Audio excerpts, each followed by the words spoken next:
9ویں صدی عیسوی میں بغداد میں موجود ایک شخص نے ایک ایسی کتاب لکھی جو 12ویں صدی عیسوی میں لاطینی ترجمے کے بعد جب یورپ پہنچی تو جہالت کے دور سے گزر رہے یورپ نے اسے خطرناک بلکہ جادو بتایا۔ اس کتاب کا نام کتاب الجبر والمقابلہ تھا، جسے محمد بن موسیٰ الخوارزمی نامی عظیم سائنسداں نے ترتیب دیا تھا۔ لفظ الجبرا اسی کتاب کے عنوان سے لیا گیا ہے، جبکہ اس کے مصنف یعنی الخوارزمی کے لاطینی نام الگورتھمی سے الگوریدم نظام وجود میں آیا ہے، جس پر آج کی تیز رفتار سائنسی ترقی ڈیپینڈ کرتی ہے۔ الخوارزمی صرف الجبرا ہی نہیں بلکہ فلکیات یعنی ایسٹرونومی اور جغرافیہ جیسے مضامین میں بھی مہارت رکھتے تھے، اور انہیں باقاعدہ طور پر مسلم دنیا کا سب سے پہلا جغرافیہ داں بھی مانا جاتا ہے، جنہوں نے خلیفہ مامون الرشید کی خواہش پر دنیا کا ایسا نقشہ بنایا جس میں مکۃ المکرمہ، مدینہ منورہ اور بغداد جیسے شہروں کی نشاندہی کی گئی تھی۔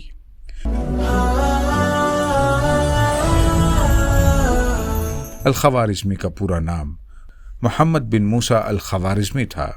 آپ کی پیدائش 780 عیسوی میں وسط ایشیا کی قدیم ریاست خوارزم میں ہوئی، جو آج ازبکستان کا حصہ ہے۔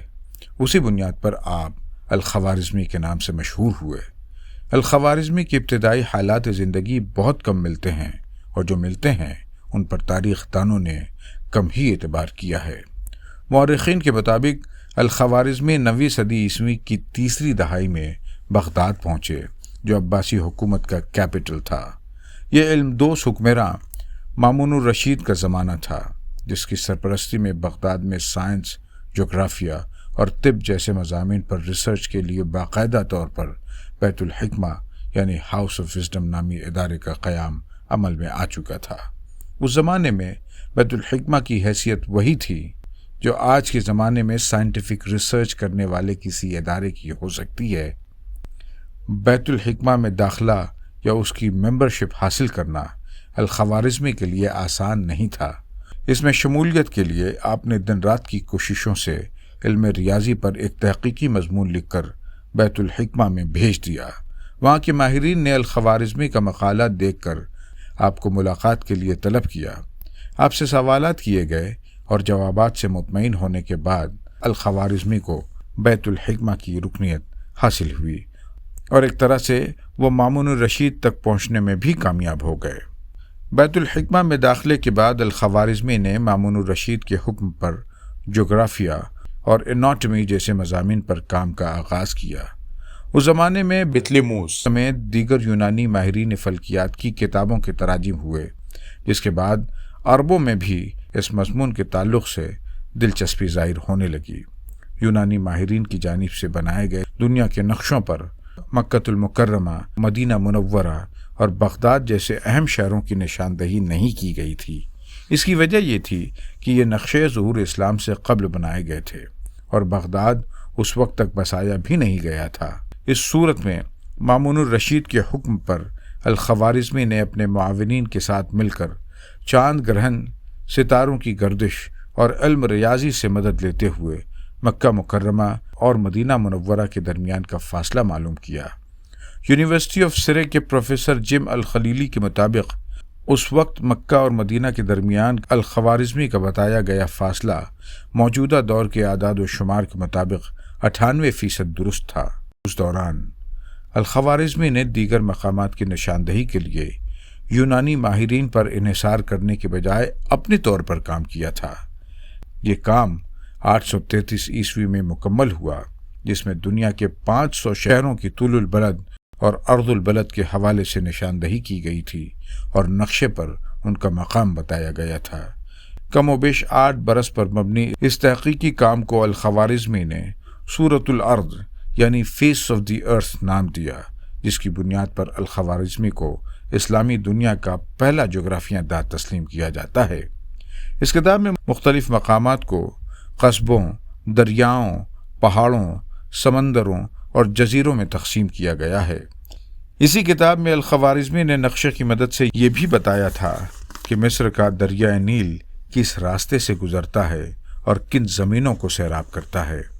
آپ کو یہ جان کر حیرت ہوگی کہ سورۃ الارض جیسی کتاب ترتیب دینے والے اور مسلم دنیا کا پہلا نقشہ بنانے والے الخوارزمی کے لیے یہ جغرافیہ اور فلکیات جیسے مضامین ثانوی حیثیت رکھتے تھے۔ الخوارزمی کے یہاں علم حساب کو فوقیت حاصل تھی، اسی لیے بیت الحکمہ میں الخوارزمی نے مامون الرشید کی خواہش پر علم الحساب نامی ایک کتاب لکھی، جس میں آپ نے ریاضی کے کئی نئے نکات اور قواعد بیان کیے۔ اس کتاب کو مامون الرشید نے بہت پسند کیا اور الخوارزمی کو انعام و اکرام سے نوازا۔ اس کے بعد مامون الرشید ہی کی خواہش پر الخوارزمی نے الکتاب المختصر فی الحساب الجبر والمقابلہ نامی تصنیف ترتیب دی، جو کتاب الجبر والمقابلہ نام سے مشہور ہوئی۔ اس کتاب سے الخوارزمی نے الجبرا کو ایک مستقل سائنس کی حیثیت دی اور اسی کتاب کی بنیاد پر الخوارزمی کو الجبرا کا موجد تسلیم کیا جاتا ہے، حتیٰ کہ لفظ الجبرا الخوارزمی کی کتاب کے عنوان سے ہی لیا گیا ہے۔ یورپ میں الخوارزمی کی اس کتاب کو The Compendious Book on Calculation by Completion and Balancing کے نام سے یاد کیا جاتا ہے۔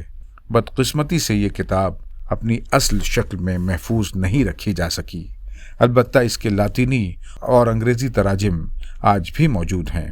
الخوارزمی کی اصل کتاب ضائع ہونے کے تعلق سے اندازہ لگایا جاتا ہے کہ یہ کتاب شاید اس وقت تباہ ہوئی جب 13ویں صدی عیسوی میں ہلاکو خان کی قیادت میں منگولوں نے بغداد پر حملہ کیا تھا۔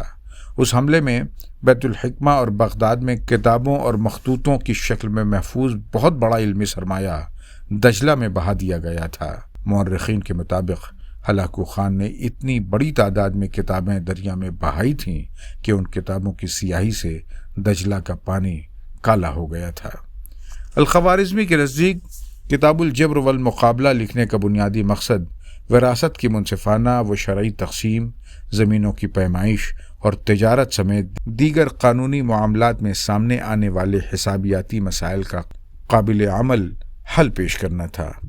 اسی کتاب میں الخوارزمی نے ہندوستانی یا سنسکرت کے ماہرین ریاضی کے کاموں کو موڈیفائی کرتے ہوئے گنتی کا نیا طریقہ بیان کیا۔ مثال کے طور پر ہندوستانی یا سنسکرت میں 1873 لکھنے کے لیے پہلے 1000، پھر 800، اس کے بعد 70، پھر 3 لکھنا ہوتا۔ آپ تصور کیجئے کہ اگر یہی سلسلہ رائج ہوتا تو حساب کتاب کتنا مشکل ہوتا۔ الخوارزمی نے اس مشکل مرحلے کو آسان کرتے ہوئے اس شکل میں لکھا جو آج رائج ہے۔ الخوارزمی سے قبل عرب میں گنتی کے لیے تختہ شمار یا ابیکس کا استعمال کیا جاتا تھا، جو کافی مشکل اور وقت طلب تھا۔ 9ویں صدی میں لکھی گئی اپنی کتاب میں الخوارزمی نے گنتی کا طریقہ بیان کیا، جسے یورپ میں 14ویں صدی عیسوی میں معمولی تبدیلی کے ساتھ عربک نیومیریلز کے نام سے اختیار کیا گیا، جبکہ عرب اسے ہندی اعداد کہتے تھے۔ ہندی اعداد یا ہندسہ یا عربک نیومیریلز کو استعمال کرتے ہوئے یورپیوں نے تھکا دینے والے رومن اعداد سے نجات حاصل کی۔ الخوارزمی کی کتاب چونکہ عربی میں تھی، اس لیے انہوں نے اعداد دائیں سے بائیں یعنی رائٹ ٹو لیفٹ لکھے، جبکہ یورپ میں ان کو لیفٹ ٹو رائٹ لکھ کر استعمال کیا گیا، اور یہی طریقہ آج بھی رائج ہے۔ الخوارزمی کے الجبرا میں مساوات الجبرک ایکویشنز کی علامات نہیں تھی، اور انہوں نے مساوات کو لفظوں میں بیان کیا تھا۔ آپ نے اپنی ایکویشنز میں نامعلوم مقدار کے لیے شے، دوسری طاقت کے لیے مال اور اکائی کے لیے درہم جیسی اصطلاحات کا استعمال کیا تھا۔ آج کمیونیکیشن ریولوشن اور سوشل میڈیا کے پھیلاؤ کے بعد ہر شخص الگوریدم کی ٹرم سے یقینی طور پر واقف ہے۔ سننے یا پڑھنے میں یہ ٹرم جدید معلوم ہوتی ہے، لیکن آپ کو یہ جان کر حیرت ہوگی کہ الگوریدم کا کانسیپٹ سب سے پہلے 9ویں صدی عیسوی میں الخوارزمی ہی نے پیش کیا تھا۔ یہاں تک کہ الگوریدم کی ٹرم ہی الخوارزمی کے لاطینی نام الگورتھمی سے ماخوذ ہے۔